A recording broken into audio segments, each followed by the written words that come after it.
साथियों, आज सबसे पहले बोलिए वासुदेव नंदन भगवान श्री कृष्ण जी की जय। और इसके बाद आज आप ब्लॉग सुनिए।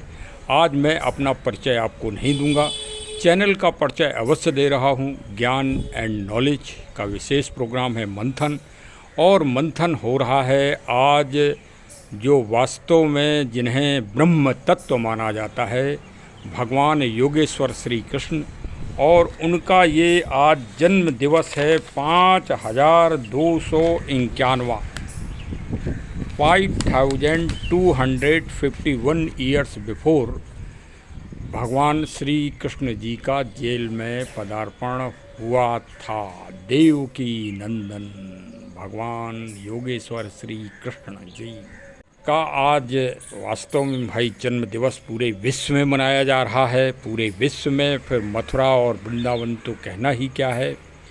और एक और विशेष बात कि यदि परिवार में किसी का जन्म दिवस भी आज के दिन पड़ जाए तो और खुशी हो जाती है। तो चलिए भाई, सबको हमारे चैनल की तरफ से हार्दिक मंगल कामनाएँ व शुभकामनाएँ। साथ में एक और जो प्रशंसनीय कार्य हुआ है कि 19/8/2024 को पावन रक्षाबंधन था, और उसमें प्रकृति की नेचर की सबसे बड़ी परीक्षा, हाँ आप देख ले, सर्वे कर लीजिए पूरे, उसमें आप सर्वे कर लीजिए। कोई प्रकृति नेचर के संबंध में कोई परीक्षा नहीं करवा रहा है। हाँ, IAS की परीक्षा हो रही हैं, IPS की परीक्षा हो रही हैं। तो वो परीक्षा किसके लिए हो रही हैं? वो जीविका के लिए, पेट भरने के लिए नौकरी की परीक्षा होती है। और हमारी जो परीक्षा हो रही है वो प्रकृति और सृष्टि और नेचर की हो रही है, और जिसमें जो प्रतिभागियों ने भाग लिया है दिल खोल के और सारे प्रश्नों का उत्तर दिया है, अपना बहुमूल्य कीमती समय दिया है, वो उन्होंने अपने पेट पालने के लिए नहीं दिया, नौकरी के लिए नहीं दिया, प्रकृति और सृष्टि के और पर्यावरण के संरक्षण व संवर्धन के लिए दिया है, जिसके लिए आज महासचिव संयुक्त राष्ट्र संघ रात दिन एक कर रहा है। लेकिन एक भी व्यक्ति में चेतना नहीं आ रही है। क्यों? क्योंकि जो कार्य संयुक्त राष्ट्र संघ के माध्यम से हो रहा है वो धन अर्जन के लिए हो रहा है, धन खर्च के लिए हो रहा है। और हमारे जो प्रतिभागियों ने भाग लिया है वो निस्वार्थ लिया है। लेकिन फिर भी हमारी ट्रस्ट राम रक्षा फाउंडेशन ट्रस्ट 999 लखनऊ अपने संसाधनों के द्वारा सबको महान सम्मान से सम्मानित करेगी, और साथ में प्रकृति योद्धा, नेचर फाइटर घोषित करेगी, और उनको प्रमाण पत्र भी सभी प्रतिभागियों को दिए जाएंगे ट्रस्ट के द्वारा। रिजल्ट परिणाम के लिए भाई इंतज़ार करना पड़ेगा, क्योंकि कापियाँ इस बार बहुत ज़्यादा हो गई और जांचने में समय लग रहा है। इसलिए थोड़ा सा समय की आवश्यकता पड़ेगी, इसलिए थोड़ा क्षमा चाहता हूँ, क्योंकि जन्माष्टमी को भाई परिणाम घोषित होना था। लेकिन एक बात अवश्य मैं कहे दे रहा हूँ कि आज आप एक प्रश्न नंबर 17 का उत्तर भी आप सुनेंगे इस ब्लॉग में, और साथ में थोड़ी सी समरी हम आपको बताए दे रहे हैं कि इस बार परीक्षा प्रतियोगिता में रक्षा से रक्षा में सबसे वयोवृद्ध सदस्य श्री त्रिशूल सिंह साहब, अयोध्या के, जिनकी उम्र 73 वर्ष है, जो रिटायर्ड पुलिस अधिकारी हैं, उन्होंने भाग लिया और सारे प्रश्नों के उत्तर दिए। अब देखिए उनका श्रेणी में कौन सा स्थान है, ये एक अलग विषय है, इसकी जांच चल रही है। और दूसरे अग्रज श्री श्याम प्रताप सिंह, ये वयोवृद्ध सदस्यों में से एक है। और सबसे कम उम्र के बच्चा या बच्ची किसने भाग लिया, इसका परीक्षण हो रहा है। और प्रश्नों के उत्तर देने में जो सबसे ज़्यादा तीव्रता और सबसे ज़्यादा तार्किक और सबसे ज़्यादा निपुणता और कौशलता दिखाई है वो श्री शोभित प्रताप सिंह जी ने दिखाई है, और निसंदेह वो समय की दृष्टि से नंबर 1 अभ्यर्थी घोषित किए जा रहे हैं। जन्माष्टमी के पावन वर्ष पर जो भी प्रतिभागियों ने भाग लिया है वो सभी सफल घोषित किए गए हैं, और सब ने उच्च अंक प्राप्त किए हैं। अब वो परिणाम के लिए आपको थोड़ा इंतज़ार करना ही पड़ेगा। अब हम आते हैं अपनी प्रतियोगिता परीक्षा के प्रश्न नंबर 17 पर। तो पहले जल्दी से कहिए तो प्रश्न नंबर 17 को पढ़ दें और फिर इसका विश्लेषण करें, क्योंकि आज ये संयोग है और संयोग के साथ ये प्रश्न ही महाभारत से संबंधित है, मतलब पूज्य योगेश्वर भगवान श्री कृष्ण जी से संबंधित है। और भगवान श्री कृष्ण जी ने पूरे युद्ध में किसी के बाहुबल, किसी की तीरंदाजी, किसी की धनुषधारी की अगर प्रशंसा की है, अर्जुन की प्रशंसा नहीं की उन्होंने, अर्जुन की तो रक्षा की है, शिष्य के रूप में, भक्त के रूप में, समर्पण के रूप में। लेकिन बाहुबली महारथियों में से अगर किसी की प्रशंसा की है तो वो कर्ण महायोद्धा की उन्होंने तारीफ की है। और ये प्रश्न पूरा कर्ण से ही ओतप्रोत है। और लोग आज जातिवाद को बड़ा अपमानित और बड़ा ही प्रश्न चिन्ह उठा रहे हैं। जातिवाद, और यद्यपि हमारा चैनल जातिवाद के घोर विरोधी है और योग्यता के पक्षधर है, सभी को उस सोच से अपने आप को बिल्कुल दूर करके और कर्ण को अपना हीरो बनाना चाहिए। कर्ण ने सारी जातीय बंधन, सारी कुरीतियों के बंधन और जो परंपराएं थी उन सब को तोड़कर और स्वयं राज्य का सिंहासन प्राप्त किया था। ऐसे महारथी थे कर्ण।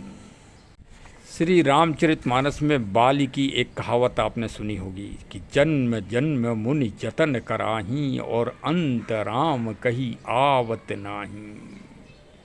इसका मतलब ये है कि अंतिम समय में भगवान की याद आ जाए, भगवान सामने आ जाएं, भगवान का स्वरूप सामने आ जाए, तो आप ये समझ लीजिए कि आपकी जो जीवन यात्रा थी इस मृत्युलोक में वो मोक्ष गति में प्राप्त हो गई। और कर्ण ने भगवान श्री कृष्ण जी को अपने वचनों से हरा लिया। ये देखिए ऐसे महारथी होते हैं। वहीं भीष्म पितामह को 6 महीने उस प्राप्ति के लिए 6 महीने तीरों पर लेटना पड़ा, तब भगवान के दर्शन हुए उनको और उनको मोक्ष गति प्राप्त हुई। रावण को युद्ध करना पड़ा प्रभु राम से। रावण ने स्वयं कहा है श्री रामचरितमानस में, जो भगवंत लीन अवतारा तो मैं जाय बैर हट कर हूँ और प्रभु सर प्राण तजय भव तरी हूँ। खुद तरूँगा और अपने कुटुंब को भी तारूँगा, क्योंकि इतने पाप हो गए हैं कि मोक्ष गति नहीं मिल सकती बिगर भगवान से लड़ाई लड़े। रावण और राम ही संस्कृति के 2 नायक हैं, एक सकारात्मक संस्कृति के और एक नकारात्मक संस्कृति के। और इसके अलावा न दुनिया में कोई धर्म है, न कोई जाति है, न कोई संप्रदाय है, न कोई पंथ है। सिर्फ इन दोनों विचारधाराओं के संप्रभुता की लड़ाई हमेशा चलती रही है। प्रतियोगिता परीक्षा का प्रश्न नंबर 17। महाभारत युद्ध के 17वें दिन 2 महान महारथियों के बीच महासंग्राम हुआ। उस दिन कौरव सेना का कौन महारथी था, मतलब सेनापति कौन था? उस महारथी ने भगवान श्री योगेश्वर श्री कृष्ण के सामने युद्ध की शुरुआत करने से पहले 2 शर्त रखी थी। पहला ये, यदि मैं आज वीर गति को प्राप्त हूँ तो हमारी अंतिम क्रिया उस पावन स्थान पर की जाए जहाँ पर कोई पाप ना हुआ हो और किसी मानव की अंतिम क्रिया ना हो। दूसरे, हमारे पार्थिव शरीर की अस्थियों को उस नदी की धारा में प्रवाहित किया जाए जहाँ जो पापों से मुक्त कर दे। भगवान श्री योगेश्वर श्री कृष्ण जी ने उस महारथी को उक्त वचनों को पूरा करने की मतलब अपने वचन दिया था और उनको पूरा भी किया। कृपया उस महारथी का नाम बताएं और उक्त दोनों पावन स्थानों के नाम बताइए।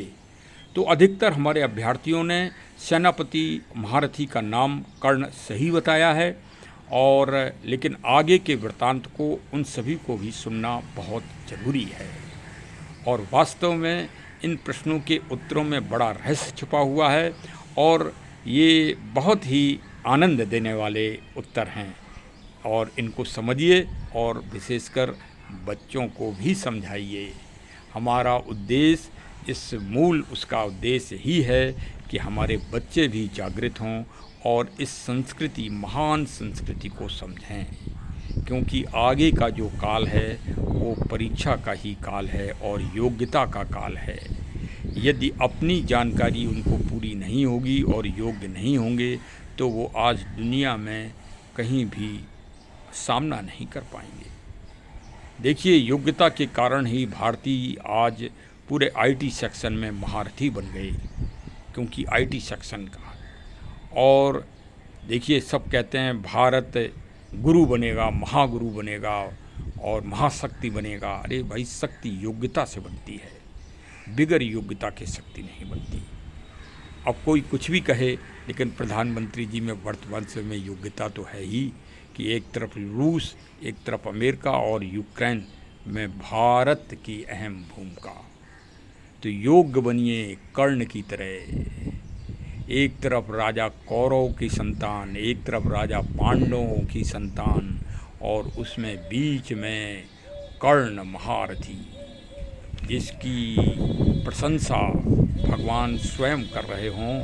अपने आप को इतना बुलंद बनाइए, बस यही है प्रतियोगिता का मूल सार। अब मैं आपको बहुत जल्दी से 2 स्थान बता रहा हूँ, क्योंकि ब्लॉग बड़ा होता जा रहा है। कर्ण ने भगवान योगेश्वर जी के समक्ष जो पहली शर्त रखी थी, भगवान ने उसके अनुसार पूरे ब्रह्मांड और मृत्युलोक पृथ्वी की पूरी सर्च की। और सर्च करने के बाद सूरत, जो अब गुजरात में पड़ता है, वहाँ पर बराछा, ताप्ती नदी के किनारे एक स्थान है। वहाँ पर सिर्फ 1 इंच भूमि ऐसी पाई गई कि उस भूमि में कभी कोई अपराध पूरी पृथ्वी में नहीं हुआ था। 1 इंच भूमि में चूँकि शरीर पूरी तरह से आ नहीं सकता था, इसलिए भगवान ने पहले उस ज़मीन में, पावन ज़मीन में एक तीर छोड़ा और उस तीर की सैया बनाकर उस पर कर्ण का शरीर, पार्थिव शरीर रखा और स्वयं दाह संस्कार किया, स्वयं अंतिम क्रिया की। वो स्थान बट मंदिर कहलाता है। वहाँ एक बरगद का वृक्ष है, जिसमें 3 पत्ते जीवांत रहते हैं। तो अब समझे आप कि कर्ण के साथ प्रकृति का कितना बड़ा रहस्य है। वो 3 पत्ते ना कभी कम होते हैं, ना कभी सूखते हैं, हमेशा हरे भरे रहते हैं। और वो पेड़ भी उतना ही बड़ा रहता है, और वो सदियों से पीढ़ी दर पीढ़ी लोग देखते चले आ रहे हैं। वहाँ पर एक मंदिर बन गया है, और वहाँ काफ़ी बड़ी मात्रा में ताप्ती नदी के किनारे वृक्ष रोपित किए गए हैं, जहाँ पर कर्ण जी की समाधि बनी हुई है। अब हम दूसरे प्रश्न पर आते हैं कि उनके दाह संस्कार भगवान ने करने के बाद उनकी अस्थियों का विसर्जन कहाँ हुआ। ये भी एक बहुत ही महत्वपूर्ण प्रश्न है। और देखिए, सुनते रहिए, अभी मैं आपको वो भी बताता हूँ। अगर हमारे चैनल को सब्सक्राइब न किया हो तो कृपया सब्सक्राइब कर लें और मिलने जुलने वालों को भेजें। देखिए, हम तो एक महापुरुषों के बारे में जानकारी देते हैं, और जब जिसकी जयंती पड़ती है उसके बारे में जानकारी देते हैं, और प्रकृति की जानकारी देते हैं। तो कृपया, और बड़ी मेहनत करते हैं, तो कृपया भाई चैनल का सब्सक्राइब करके हमारा उत्साहवर्धन कर दो, लाइक कर दो। और भाई अब दूसरे क्वेश्चन के लिए आप तैयार हो जाओ। अब इसी प्रश्न नंबर 17 का दूसरा पार्ट भी आपको जानना बहुत ही आवश्यक है कि वास्तव में अस्थियां विसर्जित कहाँ की गई। देखिए, आपने भारत में 5 प्रयाग सुने होंगे। एक तो प्रयागराज तो है ही, जहाँ गंगा त्रिवेणी, जो त्रिवेणी संगम कहलाता है, गंगा, सरस्वती और जमुना। आपने एक और नाम सुना होगा जो बद्रीनाथ धाम के रास्ते में पड़ता है, कर्ण प्रयाग, जहाँ अलकनंदा और हिमनद, पिंडारी नदियों का मिलन होता है। उस जगह पर भगवान ने कर्ण की अस्थियों का विसर्जन किया था, और ये मान्यता है कि वो कर्ण गंगा कहलाती हैं वहाँ पर, और वहाँ पर सारे पापों का नाश हो जाता है, ऐसा समाप्त हो जाते हैं। जो भी व्यक्ति या आत्मा के पाप होते हैं, कई जन्मों के पाप समाप्त हो जाते हैं। भगवान, देखिए, कर्ण से बड़ा दानवीर कोई नहीं हुआ, और भगवान ने कई बार धर्म की विजय के लिए और सत्य की विजय के लिए कर्ण को छला, और कर्ण जानते हुए भी कि ये भगवान हमें धोखा दे रहे हैं, भगवान कर्ण को हमेशा दान दिया। इसलिए भगवान ने अंतिम समय आशीर्वाद दिया था कि तुम दुनिया के दानवीर शिरोमणि कहलाओगे। कर्ण से बड़ा दानवीर कोई नहीं है। और साथ ही कर्ण ने जो अपनी शर्तें रखी थीं, भगवान ने उन शर्तों को हारा, और हारने के बाद भगवान ने स्वयं कर्ण को अंतिम गति दी, उनको अंतिम अस्थियों का विसर्जन करवाया। और इस तरह वो हमारी समझ से इस दुनिया और ब्रह्मांड के सबसे बड़े जीव और आत्मा कहलाने के हकधारी है, कि जिनकी अंतिम क्रिया स्वयं परम ब्रह्म परमात्मा ने की हो, जिनका आज जन्म दिवस है। तो भाई अब ये क्वेश्चन 17 का समापन भी हो रहा है, और 18 दिन ही महाभारत युद्ध चला था। 18वें दिन सत्य की जीत हुई थी। आज भी दुनिया में कई युद्ध चल रहे हैं। रूस और यूक्रेन युद्ध चल रहा है, जिसमें हमारे माननीय प्रधानमंत्री जी शांति प्रस्ताव लेकर गए हैं, और कौरव और पांडवों के लिए भी भगवान श्री कृष्ण शांति प्रस्ताव लेकर गए थे। लेकिन दुर्योधन अपनी हट पर और अहंकार पर डटा रहा। अहंकार ही बड़े बड़े तानाशाहों के समापन का अंत होता है। तो रूस यूक्रेन युद्ध में भी जो अहंकार कर रहा होगा वही हारेगा, ये भी बात पक्की है। दोनों पक्षों को अहंकार त्याग करके और भारत के शांति प्रस्ताव पर सहमति देना चाहिए। प्रश्न नंबर 17 से ही दुनिया को आज शांति मिलेगी। कर्ण की सिर्फ संगत खराब हो गई, दुर्योधन की संगत। तो अपनी संगत पे भी आदमी को हमेशा ध्यान देना चाहिए, क्योंकि संगत से ही पाप और पुण्य, यश और कीर्ति भागीदार होते हैं, प्राप्त होती है। तो चलिए आज इतना ही, और अन्य जो प्रतियोगिता के शेष प्रश्न हैं उनके लिए इंतज़ार करिए, और परिणाम के लिए भी इंतज़ार करिए।